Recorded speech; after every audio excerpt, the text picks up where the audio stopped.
So here we go, everybody. Let me just see if I can make my computer work. Welcome, everybody. My name is Roger Kirby, and I am the president, 2019. I am the president of the Royal Society of Medicine, and you've been here all day, so I don't really need to welcome you, but you recognize this kind of special building that you're in right now. The RSM itself started in 1805 as an organization. It's called the Medical and Chirurgical Society of London. And in 1905, the doctors got together. Quite unusual for doctors. Getting together is not what they naturally do. Normally they blast apart and argue about things, but they got together and they pooled their resources and they built they bought the land here, the land we're actually in now, and constructed our building. And so we're 115 years old in this, 116 years old in this site. And our job is to educate, and we'd love to educate vets just as much as we educate doctors. And I think I'm really looking forward to Richard's talk tonight because he's a brilliant educator. And we need to one of the things we could discuss later is how medical education, veterinary education needs to change in response to the COVID crisis. But I'm going to read some of this out because I can't possibly remember it all. And I think kind of to set the scene, it's good to have some information.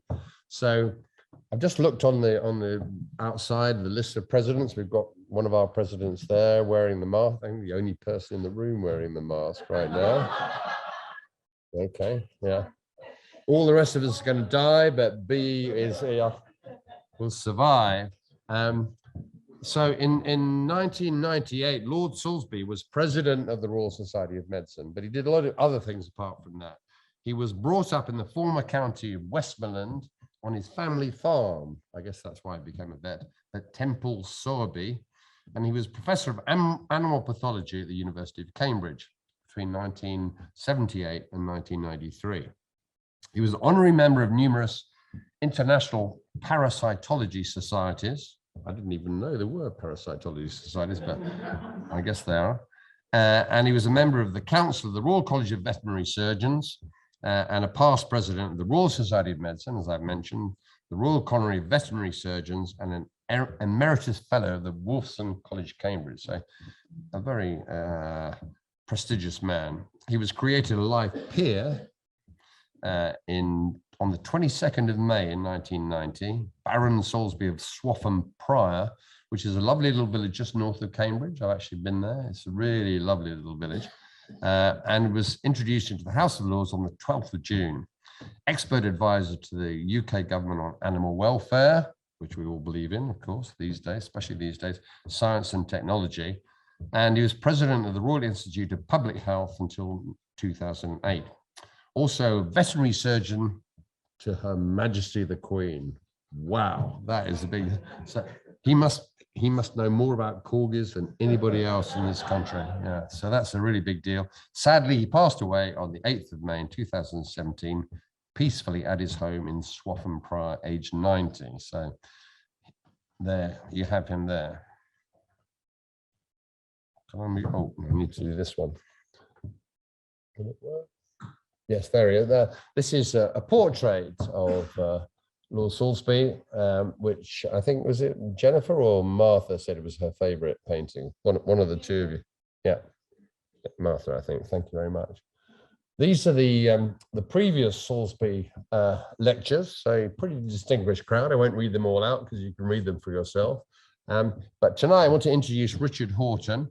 And I could say he doesn't need any introduction because he's so famous, and he is truly famous. But I think actually, because he's a modest person, unlike some other people in this room, no names mentioned, I'm going to just tell you a little bit about Richard because it's such fun anyway. So he's born in London.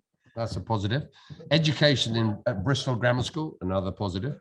Completed his studies at the University of Birmingham when he joined the liver unit at London's Royal Free Hospital, very famous hospital in Hampstead now. In 1990, he became the assistant editor of the Lancet. And in 1993, moved to New York as its North American editor. interesting. 2 years later, he returned to the UK and became its editor-in-chief. So basically his life is the Lancet, really, yeah. But he's done all sorts of other interesting things kind of related to that. Medical communication is Richard, really. Medical columnist for The Observer. He's written for the Times Literary Supplement and the New York Review of Books. In 2003, published his book about controversies in medical medicine. And controversies and Richard, those are two words irrevocably linked. And I think that's fantastic that he's brave enough to do it. I mean, he's the bravest doctor in the UK, maybe some people say in the world, because he takes on things and he's not afraid of controversy. Terrific. So in 2005, member of the Working Party set up by the Royal College of Physicians, he was chief author of their report, Doctors in Society. I thought that was really interesting. He's an advocate of the WHO. He's chaired their scientific committee on clinical trials, first president of the World Association of Medical Editors, past president of the US Council of Science Editors. So the Americans take him seriously too, and that's a big deal. 2011, elected to the US Institute of Medicine.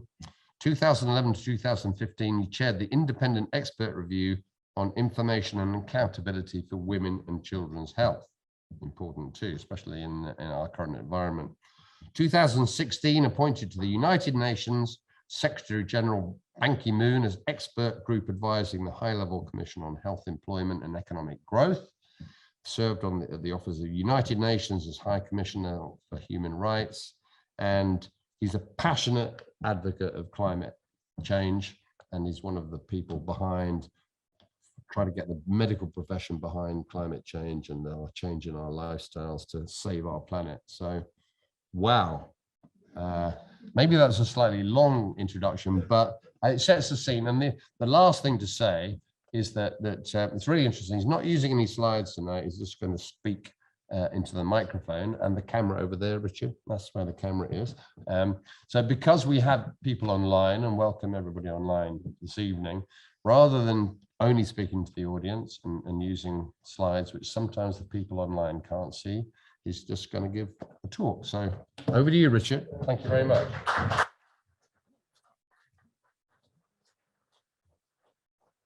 Well, thanks so much, Roger, for that extraordinarily generous introduction. It's wonderful to see so many of you in 3 dimensions for the last 2 years. You've all been very flat. And this is actually the first time I've actually dared to step out and do anything in real time. So it's great to be at the RSM. It's one of my favorite London medical institutions. Many years ago, I used to spend all my time in its beautiful library. It is the best medical library in the world, without any question. And it's a very, very special place. Let me, first of all, thank David. How nice to see you.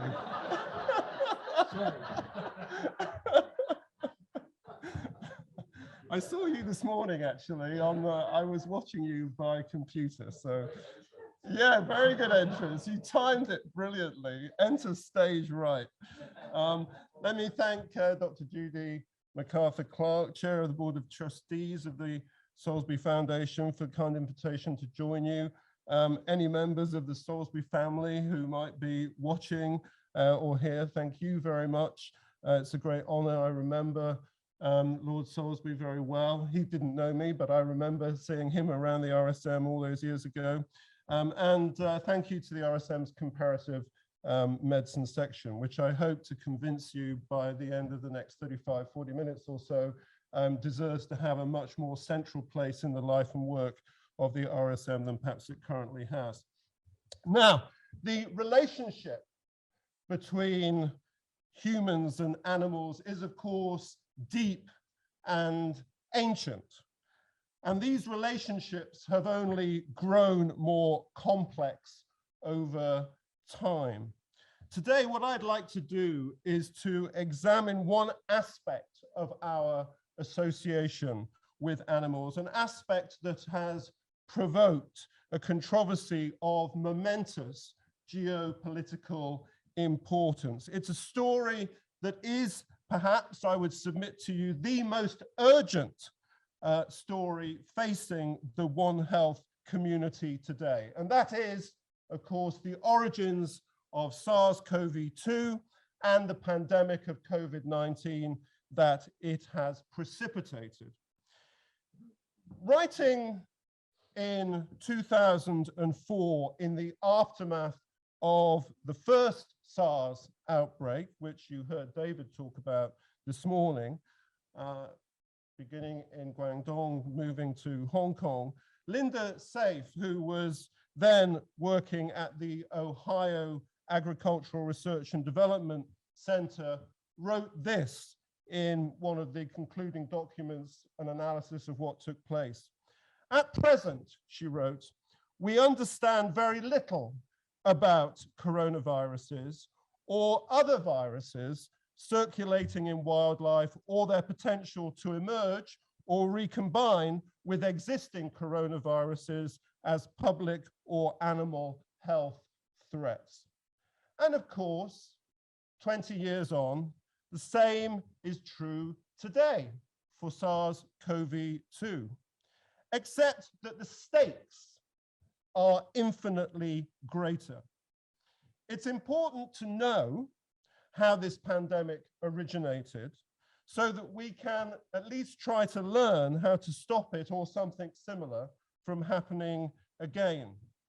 But the furor, and it has been a furor, about the origins of COVID-19 has brought on an international war of words. And that's what I'd like to reflect on a little bit this evening, as well as a genuine public health mystery. Now, for some critics, China stands in the court of public and political opinion as guilty of a monumental cover-up. The allegation, of course, is that SARS-CoV-2 was not a spillover event, a virus jumping from an animal host to humans, but rather it was either the result of an accidental leak from the Wuhan Institute of Virology, where research on coronaviruses was taking place, or it was the deliberate release of a bioengineered virus.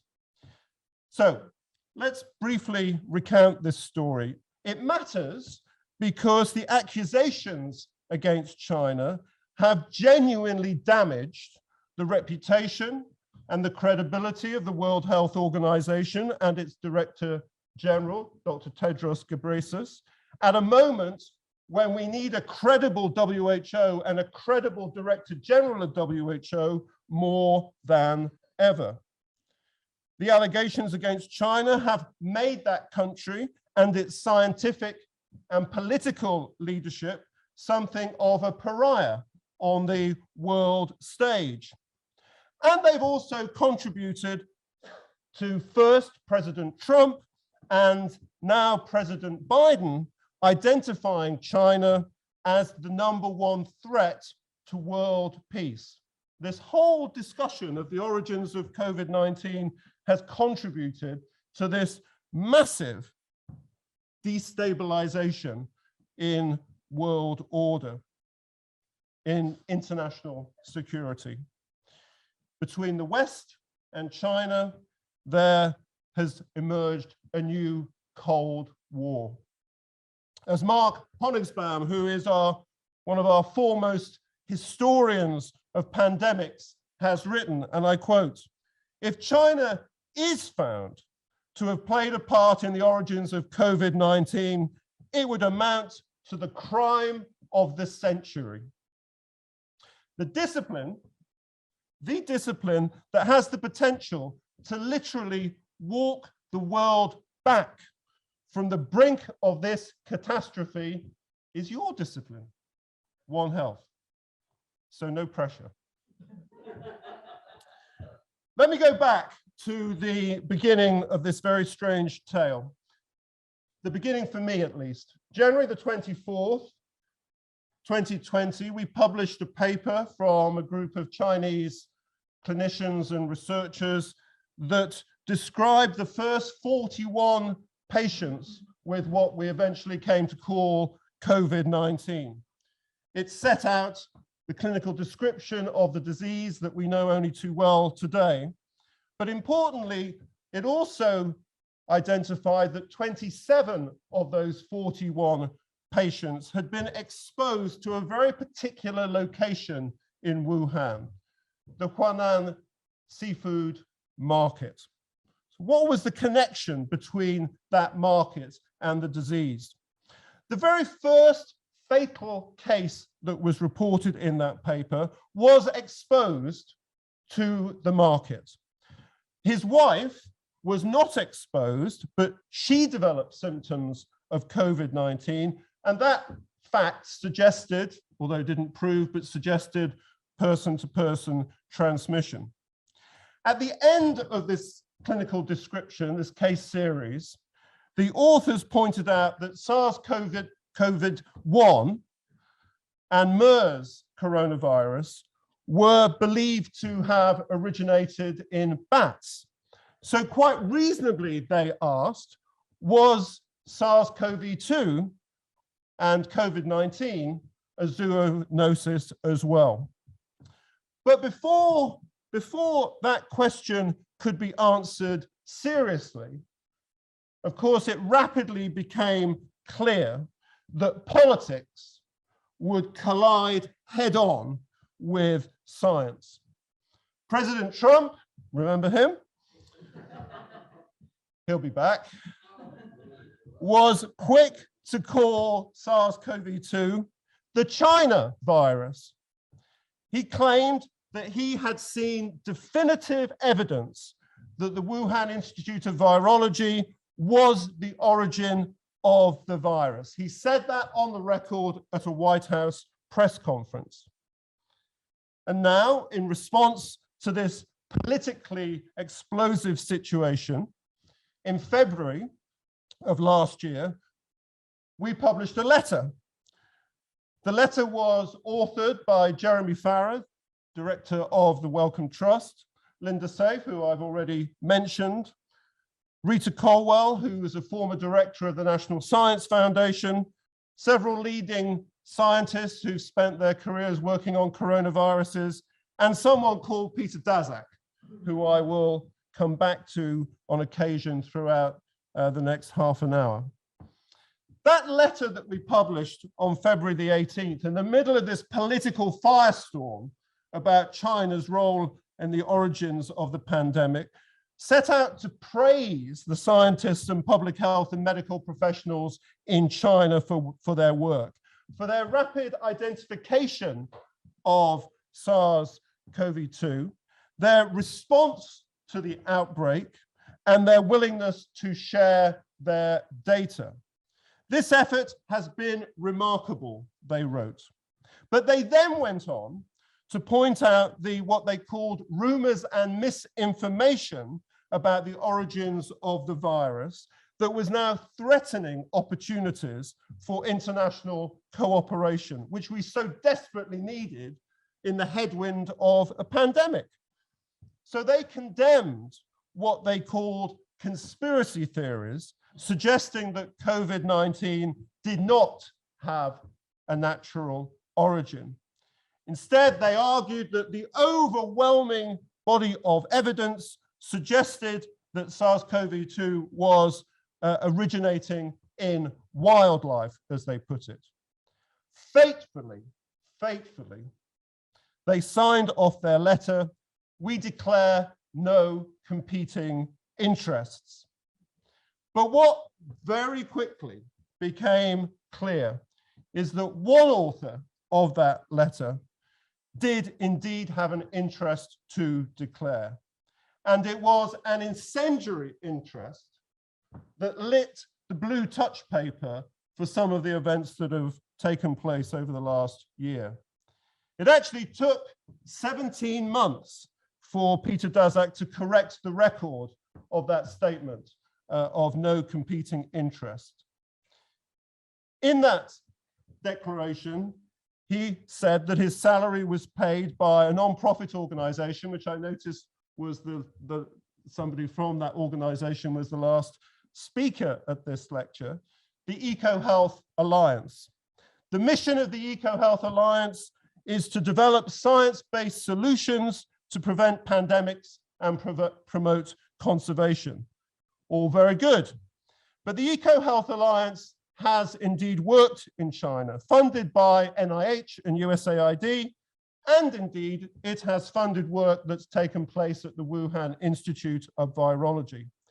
That work that they had sponsored and had been involved in for some years involved studying the risks of viral spillover from animals to humans, and specifically the production of recombinant bat coronaviruses to study their entry into human cells. None of that was reported in the competing interest statement of the letter we published in February 2020. That February Lancet letter and the undisclosed competing interest, although the letter was written in good faith and for good reasons, provoked a strong counter-reaction, not only from the media, but also from the scientific community.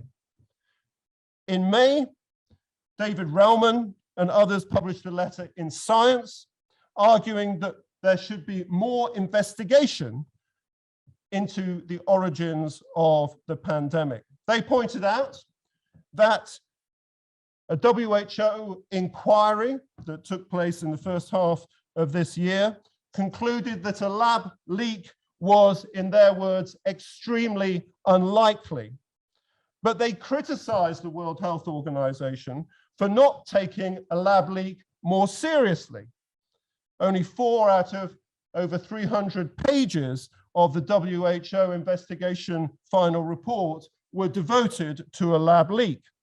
And they called for a more transparent, objective, independent investigation using all of the relevant research that was available to them. Meanwhile, of course, the news media loved this story. Not surprisingly, they were delighted to use the Relman letter as a way to make the case in favor of a lab leak. Ian Birrell at the Mail on Sunday was especially persistent, running double-page spreads every single week, almost for the past year, alleging malfeasance by the World Health Organization and supporting the view that a laboratory leak from the Wuhan Institute of Virology had been suppressed by Peter Daszak, by Jeremy Farrar, and by the Lancet, that somehow we had conspired to suppress this crime of the century. The Mail on Sunday campaign, and we shouldn't dismiss the Mail on Sunday, it is the house organ of the current government. It is the highest selling Sunday newspaper in the country. It wields enormous power. The Mail on Sunday campaign was called China in the Dock. The Sunday Times then joined this conflagration. Its front page on May the 30th, 2021, ran a headline saying, "Wuhan lab leak is feasible, say British spies. Intelligence fears grow of Chinese cover-up." A Sunday Times editorial in that same issue said, "The lab leak theory is back in play." Its sister paper, The Times, followed suit, claiming in an editorial that the Chinese government needed to do much more to prove its innocence. They were guilty until proven innocent. Now let's just calm this rhetoric for a moment and just step back.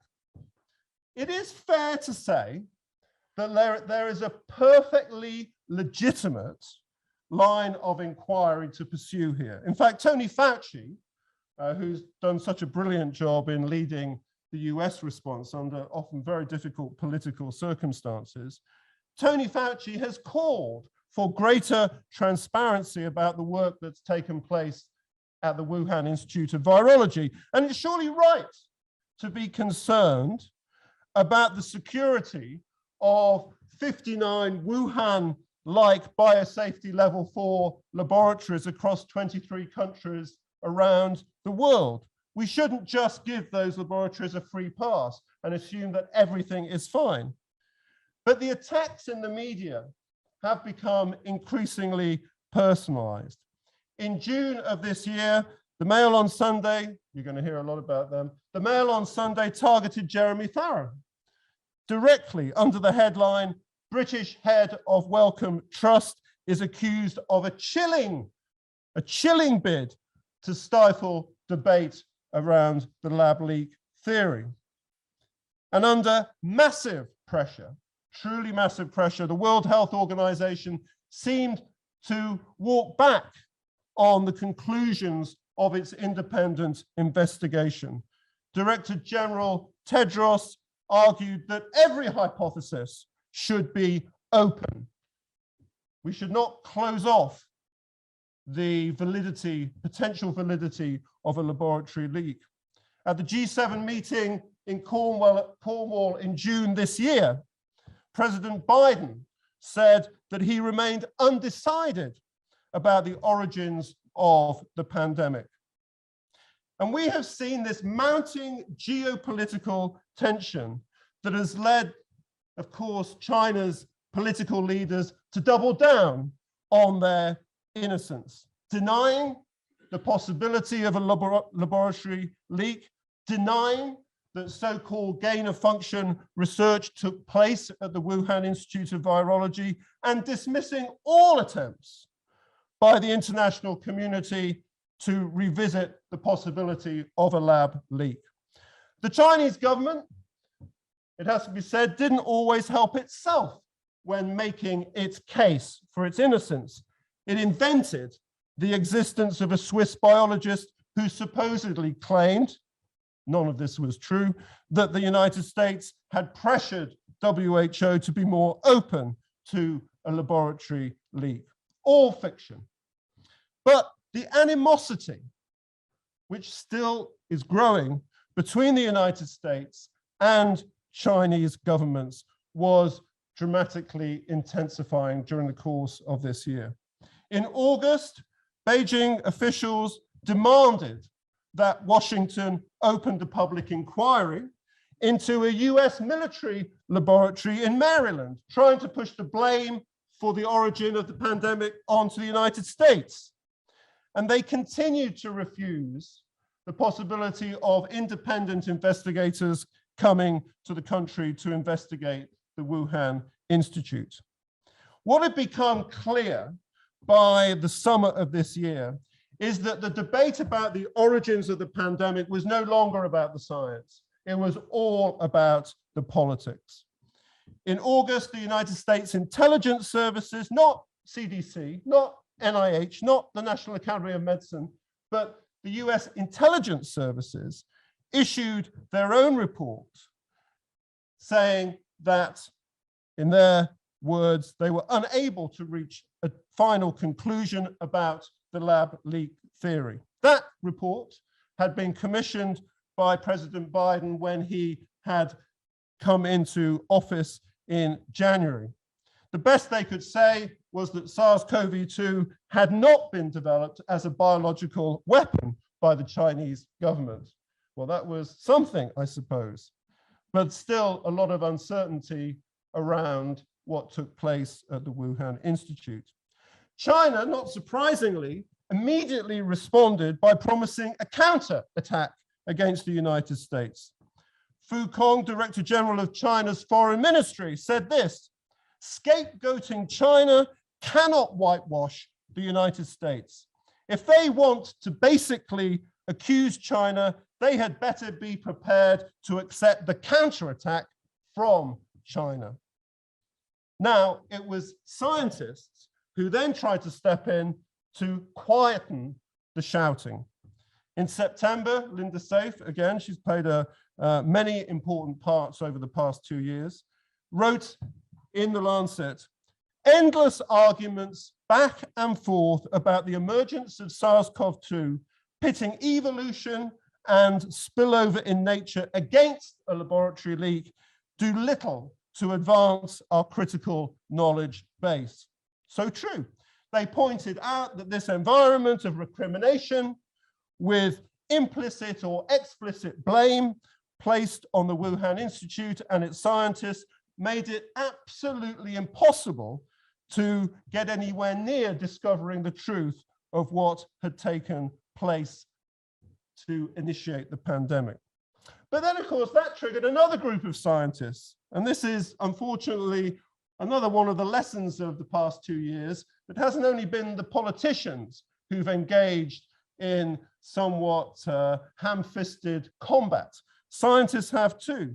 And this second group of scientists wrote to us, arguing that those who supported a zoonosis had precipitated, in their words, a silencing effect on an important scientific debate. They argued that a laboratory leak was indeed plausible, not least because there was no concrete evidence in their view to support a natural origin. Now, for the past 18 months, Chinese scientists, wisely, given the politics, had remained silent, living, I would imagine, in something of a state of fear if they had spoken out. But 2 months ago, they did indeed break their silence. Chen Wang, the president of the Chinese Academy of Medical Sciences, together with scientists in Beijing and Wuhan, wrote to us to say that a laboratory leak was extremely unlikely, in their words. But note that phrase. They didn't say that they could rule it out completely. And they agreed that research and global health communities had yet to reach a clear conclusion about the origins of the pandemic. They agreed that viruses could indeed be made in laboratories, but they defended what they called the rigorous administrative and supervisory systems in place in their high-level biosafety labs. And they made a plea at the end of their letter, a really heartfelt, I know Chen Wang quite well, and I can hear this as a genuinely heartfelt plea, that SARS-CoV-2 is a common enemy of humankind, and so humankind must work together. Extensive international cooperation, he wrote, was the only way to solve this puzzle. But since October, when we published that piece from Chinese scientists, since October, allegations against not only China, but also Western governments have only escalated. Even Patrick Vallance, our chief scientific advisor, has been implicated in some kind of cover-up based on redacted emails obtained under a Freedom of Information request by, yep, you guessed it, the Mail on Sunday. And very recently, a new voice has entered this story. Matt Ridley, who will be known to you perhaps as a respected science writer, author of books such as The Red Queen, Genome, and The Rational Optimist.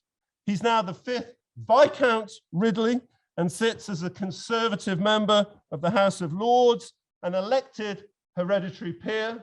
That doesn't sound a contradiction in terms. He's a fellow of the Academy of Medical Sciences and a one-time climate skeptic. In a book written and published literally just 2 weeks ago with Alina Chan called Viral, The Search for the Origin of COVID-19, he explores these competing theories as to the origins of the pandemic. Now, Alina Chan is actually the more interesting co-author of this book. She's a postdoctoral scientist at the prestigious Broad Institute in Cambridge, Massachusetts. And very early on in 2020, she raised the possibility of a lab origin for the pandemic in a preprint. She says now that she was surprised back then at the dismissal by many other scientists of any theory other than a viral spillover event. And her message is that this isn't just a China problem. This is a problem for the whole international community, because what took place at the Wuhan Institute of Virology was actually an international collaboration. It involved American scientists as well as Chinese scientists. Its work was partly funded by the National Institutes of Health. So this isn't about it only placing the blame on China. Everybody involved in that work had to share responsibility for what took place there. But as she came close to completing her book over the summer, she decided that actually the evidence had significantly shifted. The balance of probability, she felt, had moved from equipoise, uncertainty about the lab leak, to now more decisively supporting a lab leak. Why was that? A grant application suddenly surfaced. A grant application from 2018 came to light for $14 million from the EcoHealth Alliance. That work was to take place in the Wuhan Institute of Virology. And the objective set out in this grant was to create new SARS-like viral genomes, including the addition of genetic material that could improve the viruses, the coronaviruses' ability to infect human cells. That was the smoking gun. Now, in fact, that grant application was rejected. So there was no smoking gun, she admits. But, she says, if it was a gun, it would be warm to the touch. Although she alleges there's no cast iron proof that this work took place at the Wuhan Institute of Virology, she contends that we know the direction of travel of their research, and that should heighten our suspicion that something dangerous took place there.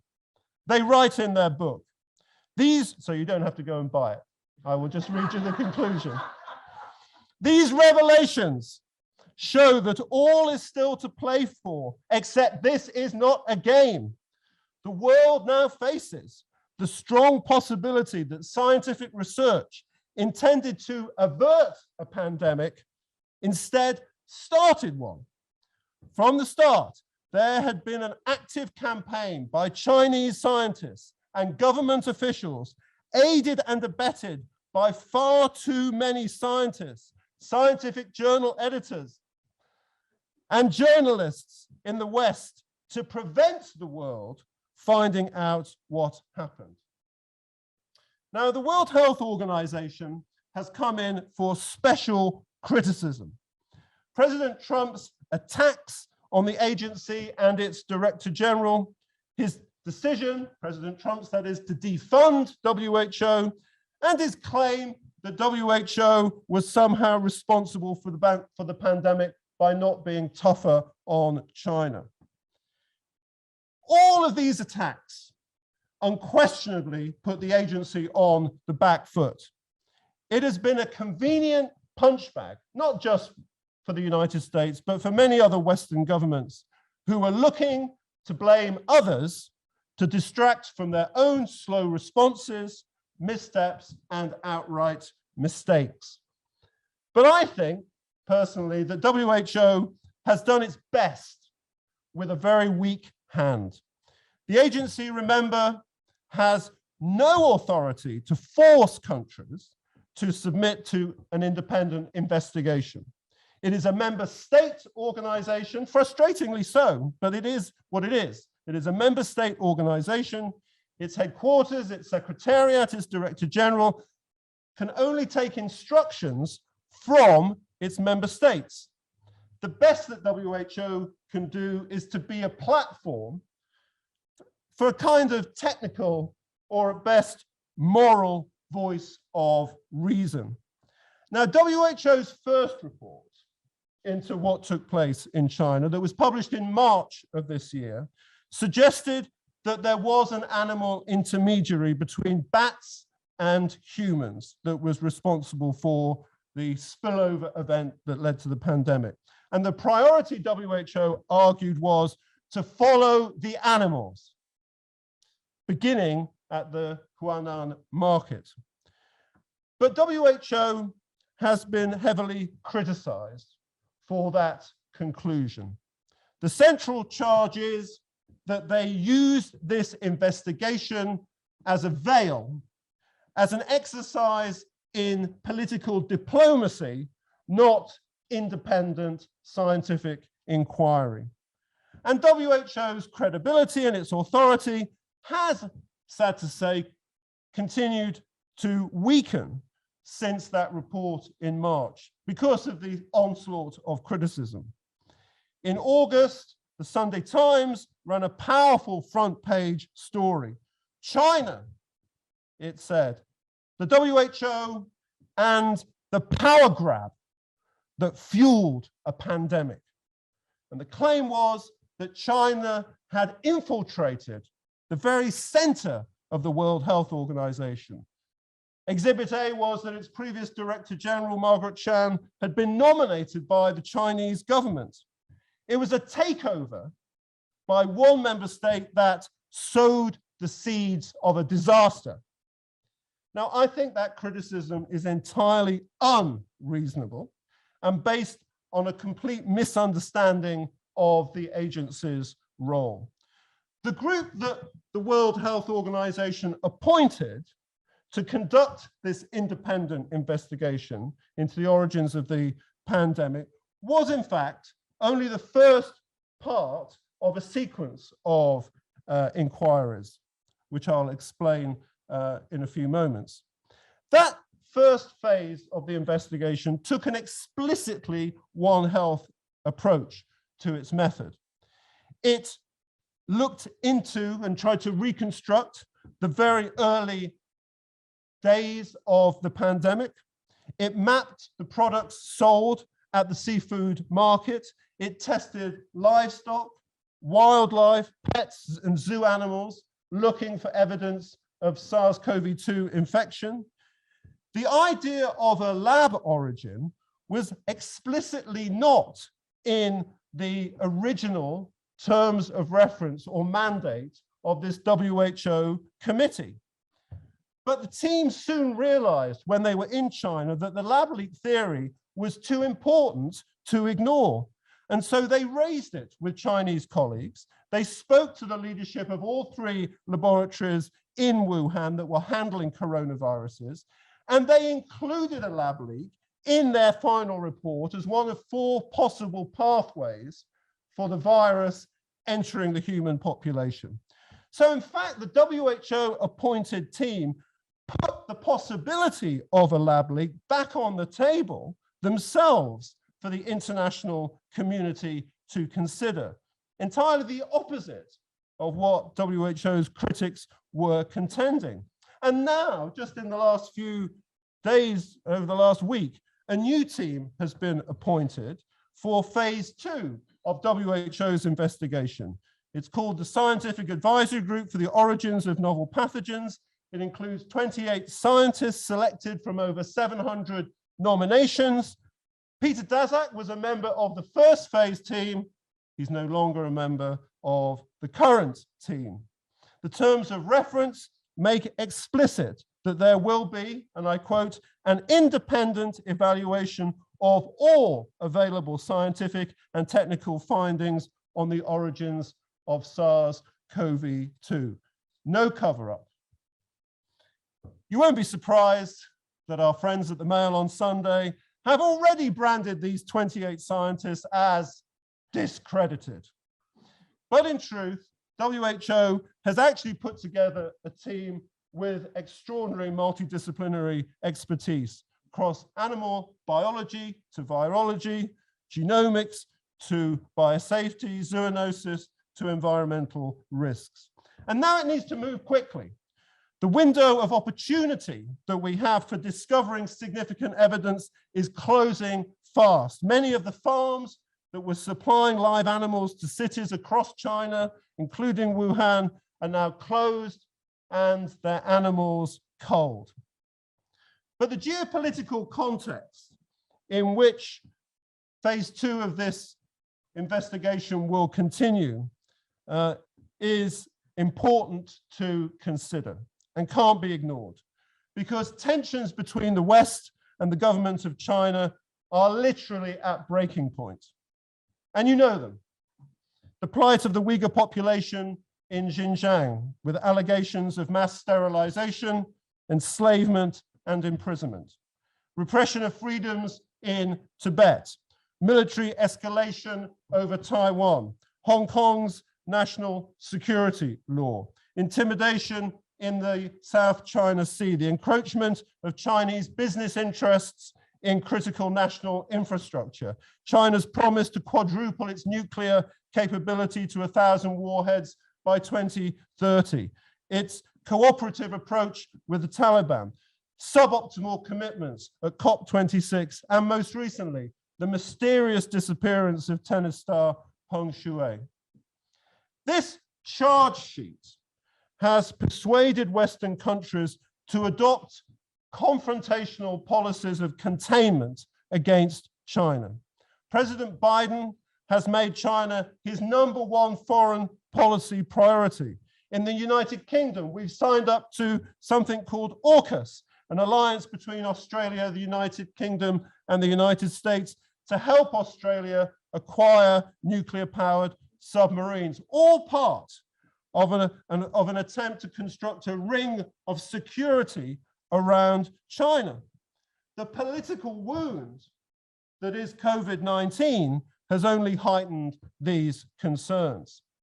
So as the pandemic evolves from variant to variant, as deaths mount well above 5 million, the actual figure is closer to 12 million because not all countries are counting deaths effectively. And as the public is showing signs of mounting resistance, frustration, and fatigue, and understandably so, this is the political situation that we are currently facing. So where do we go from here? The lab leak theory will continue to thrive as long as the Chinese government refuses to allow an independent investigation of what took place in Wuhan. But very recent work published just 10 days ago in Science does support a central role for the Huanan market in the origin story of this pandemic. Michael Warraby, who works at the University of Arizona, is part of a team who for some time has been trying to track down the earliest possible events in the story of the pandemic. And in his latest paper, he displays some Sherlock Holmes-like skills in sifting through the evidence that we have before us.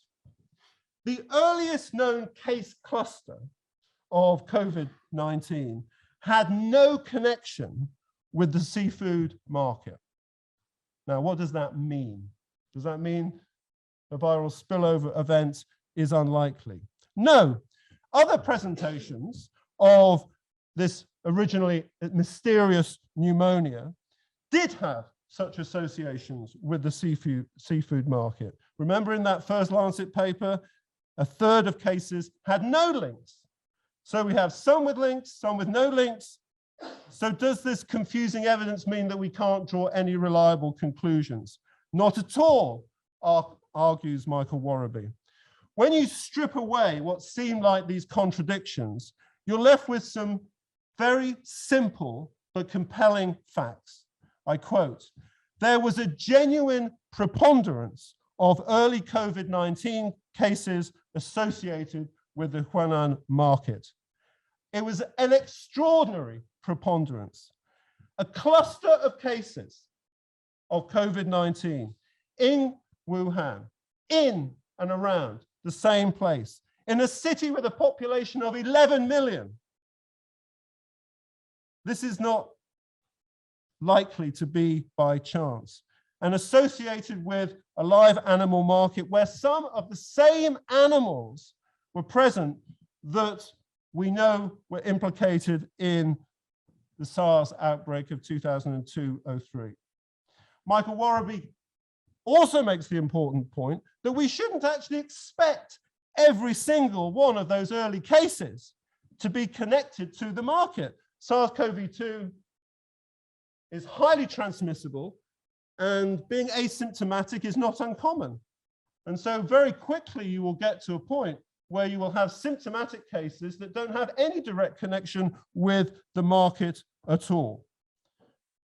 He concludes that the index case of COVID-19 most likely was someone who did have contact with infected live animals at that seafood market, but who didn't require hospitalization. This story is as yet unfinished.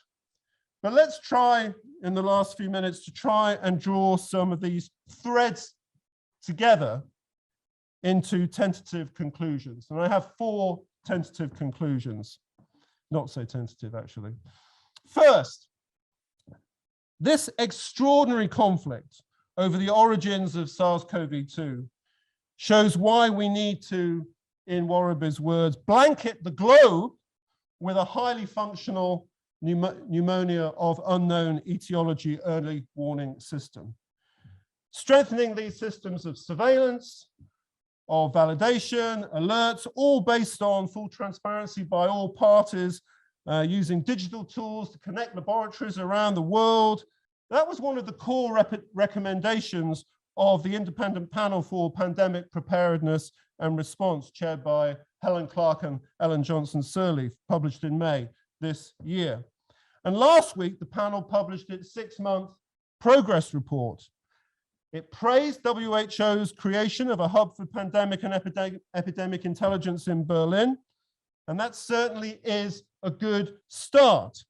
But there is an incredibly long way to go to strengthen surveillance capacities in countries.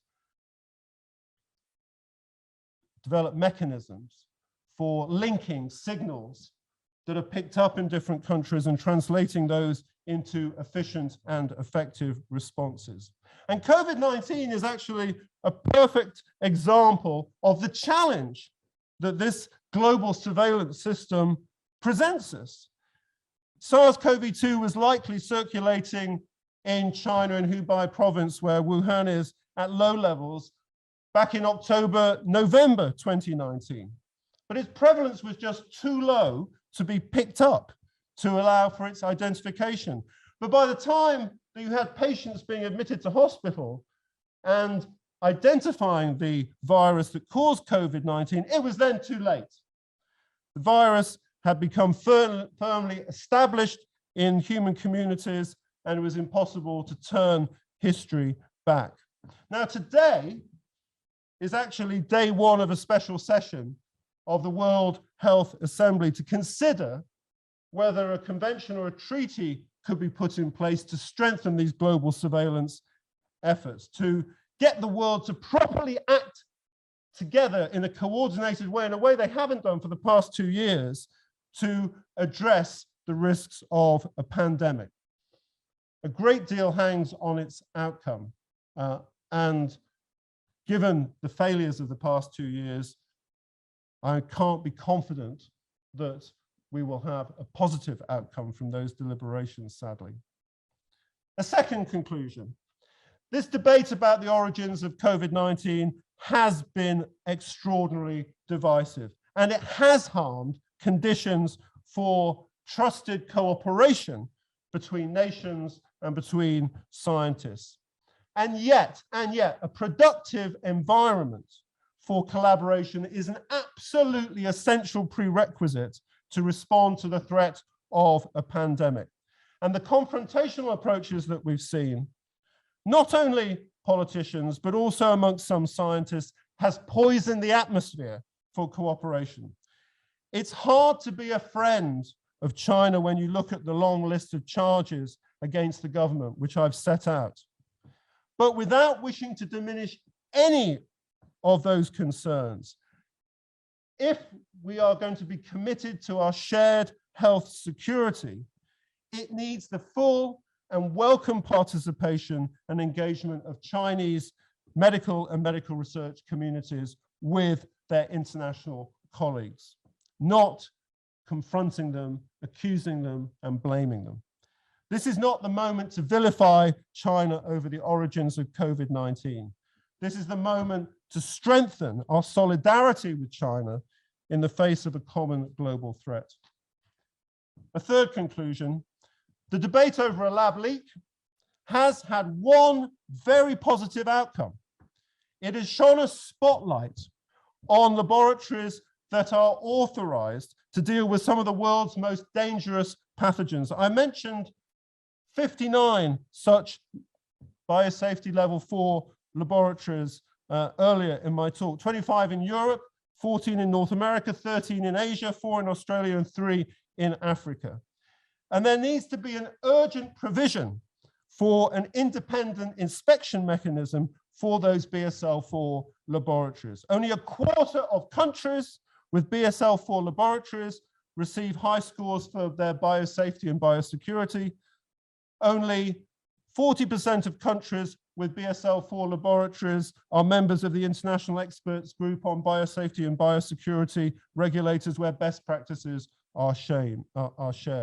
There is a great deal of room for improvement. Last, let's come back to One Health, the whole purpose of this evening. SARS-CoV-2 was the product of ecological conditions that we, our species, created. Our numbers, our density, our connectivity, and specifically our interaction with animals. And the intensity of that interaction, of course, is only increasing, thanks partly to climate change, worsening the scarcity of resources, forcing people and animals to share increasingly crowded spaces. We need to focus on legal reforms, changing consumer attitudes, strengthening awareness amongst the public about the importance of One Health as a necessary response to COVID-19. Just as we have witnessed an environmental turn in our approach to health, thanks to the understanding of the climate crisis on health, so we need to see an ecological turn as one of the critical lessons of this pandemic. But as yet, I don't see anyone recognizing the importance of that ecological turn as part of future pandemic preparedness. And yet the study of living organisms in interaction with one another and with their surroundings will be absolutely central, foundational to that pandemic preparedness. And here the traditional attitudes of my own discipline, medicine, are not well suited to the task at hand. We study the human species and its diseases, but we don't study the relations of our species with other species.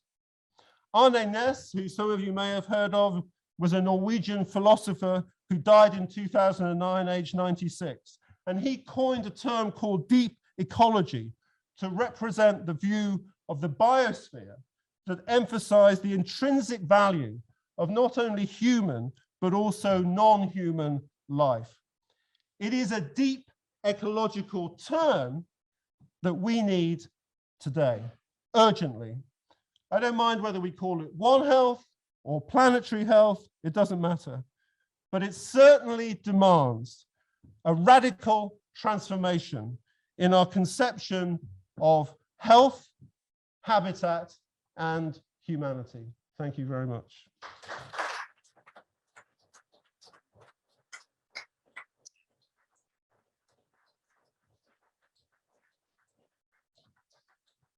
Wow. Thank you. It went on a bit. That was a tour de force, absolutely amazing. Normally, I'd ask Richard to sit here and I'll stand there, but I think because of the because of the camera and the lights, right. They want to hear your answers rather than my questions. So, questions from the audience. I mean, there's so much we could discuss, isn't there? Really, it's Sir.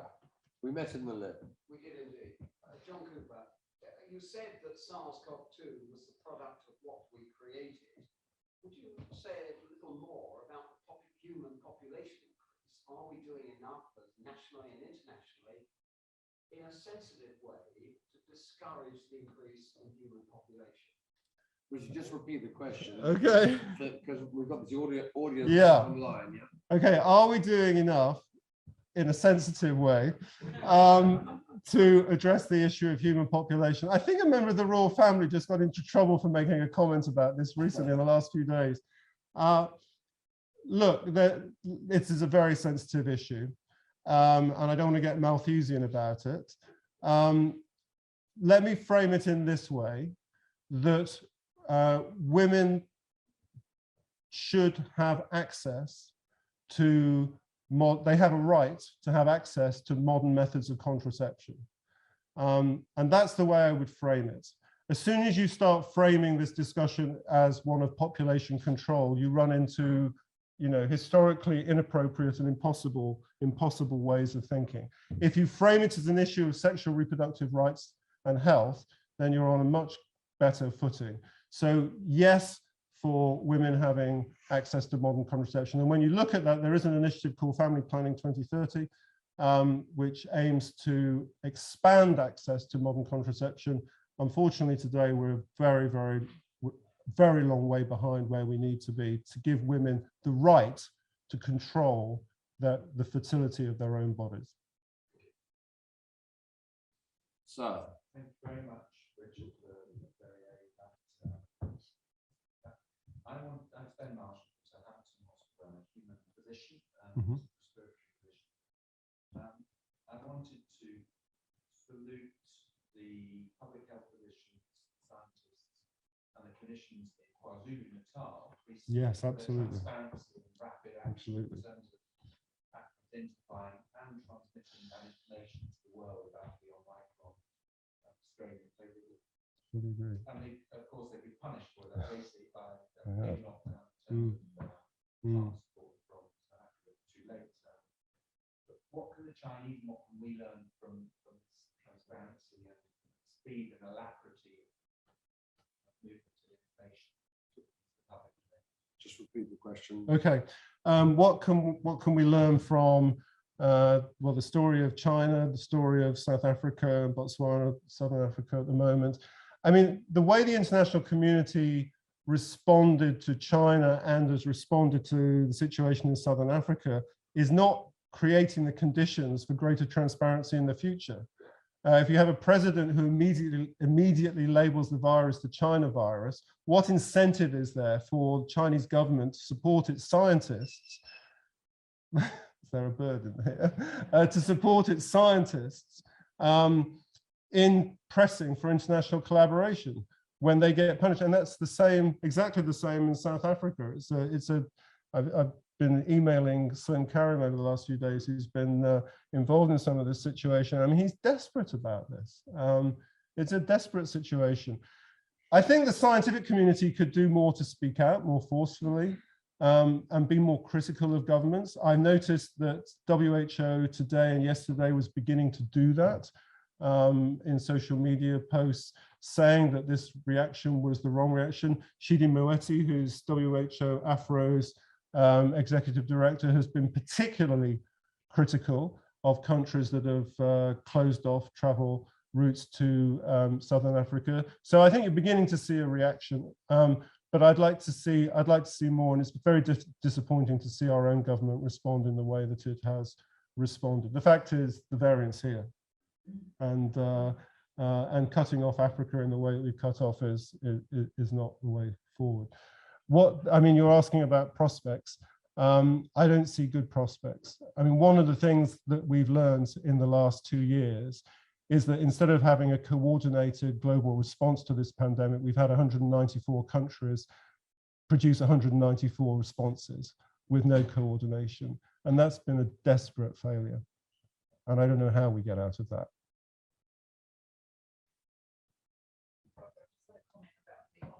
Okay, yeah, let's hear that. They can't hear questions, so can we, we Yeah. are repeating questions. Oh, okay. We are definitely Right. Repeating them, sure. So, young lady at the back there. Hi, Gabby Lowe from Silver Foundation. We talk a lot about pandemic preparedness and a lot about money and interest is going towards surveillance, as you described, but what about the elements of making a more resilient population across the One Health sectors, you know, bringing back food security and Yeah. removing endemic diseases from people's lives? Yeah. So what about a broader approach, including food and other dimensions of One Health?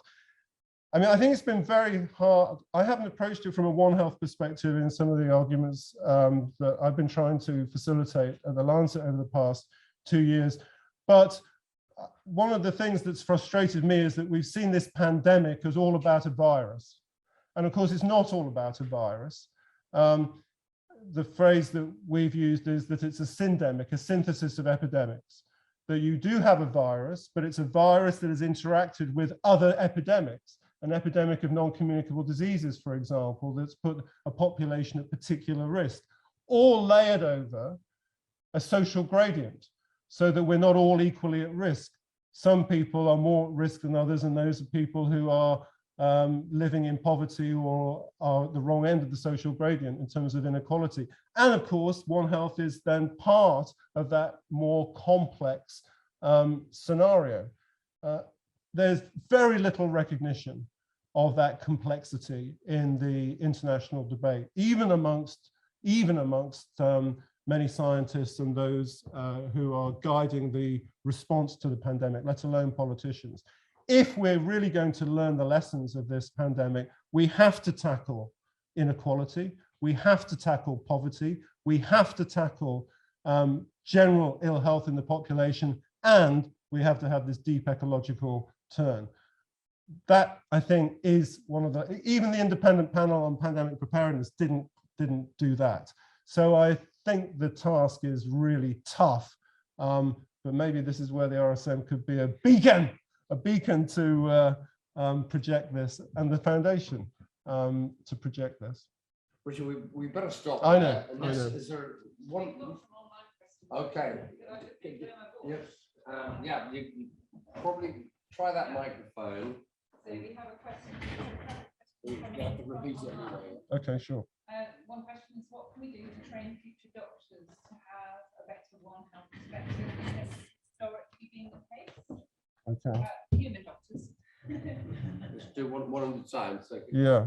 okay. What can we do to doctors? Yeah, I mean, it's interesting. I've just had we published about a decade ago a report on medical education, but it was actually also nursing education, public health education, and perhaps we should also include education across animal health as well in our you're opening my mind here, and I'm realizing how we failed to be very good at One Health ourselves at the Lancet. So in my embarrassment, I say this. And I've just had submitted a report looking at where the direction of travel of professional education needs to go in the future. There needs to be institutional reform and instructional reform. The way our medical schools, again, you know, the medical schools are often completely separated from veterinary schools, just like medical schools are separated from schools of public health in the United States. So there's and nursing schools, so there's very little interaction. Transdisciplinary education doesn't take place. So we need to do a better job there, and we're not in a good place. There are some exemplars. University of Pennsylvania's got a very good nursing medical education program, but you can literally count these on the fingers of one hand. So it's tough. So I think that is a very important lesson there. And I'm going to make sure that Julio Frank's email that arrived last week, I include One Health in that, because I bet he hasn't included it. One more audience. Did I see a hand at the back there? Yes, the lady with the mask. Hello. Just going to say, we talk about the inequalities and how they desperately need to be addressed. One thing that I'm not seeing a lot of discussion around is around consumption in Western global north. Yes. And actually looking at our own.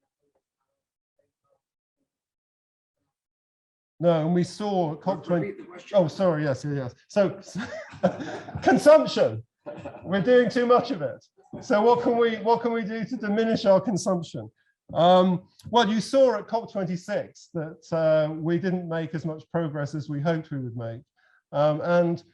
We published a couple of commissions over the last 10, 15 years or so about health and climate change. And this notion of a circular economy, actually Andy Haynes has been particularly effective at trying to promote this idea, but it's very, very hard. And there is an issue of, there is a justice issue attached to this. I mean, you know, everybody blamed India and China for not coming up with better commitments. But look at it from their perspective. You know, the West has had 300 years of industrialization, and now we're saying, let's close the door on coal. And these countries are just beginning to emerge and grow. How does one balance this issue of climate justice across nations so that those of us who have benefited, we need to close down our consumption, but for countries that are emerging, where there is still considerable poverty, should we be applying the same lessons? We haven't, I don't think we've got anywhere near having that debate, just as we failed on vaccine equity, we're failing on issues of climate response equity as well. So, yeah. Richard, Okay, I was thinking I'll sit we better stop. Yeah, okay. Wow, that was just amazing. I got to put a little plea myself. I've cycled through Vietnam and Cambodia, and those wet markets and the animal cruelty of those creatures in those cages sold for food. I mean, that would be a really good thing if we could change that too. But over to Jennifer, who's going to give the final word about a wonderful organization. Yes, thank you. Well, first of all, I would like to say a big thank you to Richard. I mean, I think you must realize from the way we were all sitting glued to our seats and listening with attention, there wasn't a soul moving, and I'm sure everybody at home was also sitting glued to it. The quality of the questions and so on. This has really been, in a way, a wake-up call for us all, but it's been a fascinating story. And hearing it firsthand from someone like yourself, Richard, amazing opportunity. I was thinking as you were giving your presentation, I thought, wow, wouldn't Lawson Soulsby love to be sitting here listening to this? Because so many times during the COVID pandemic, I've been thinking, if only Lawson was still here, he would be shouting loud in the House of Lords and telling the politicians what they needed to do. And I think you and he would be having lunch together and sorting stuff out. So it's just been a great opportunity. So thank you very much.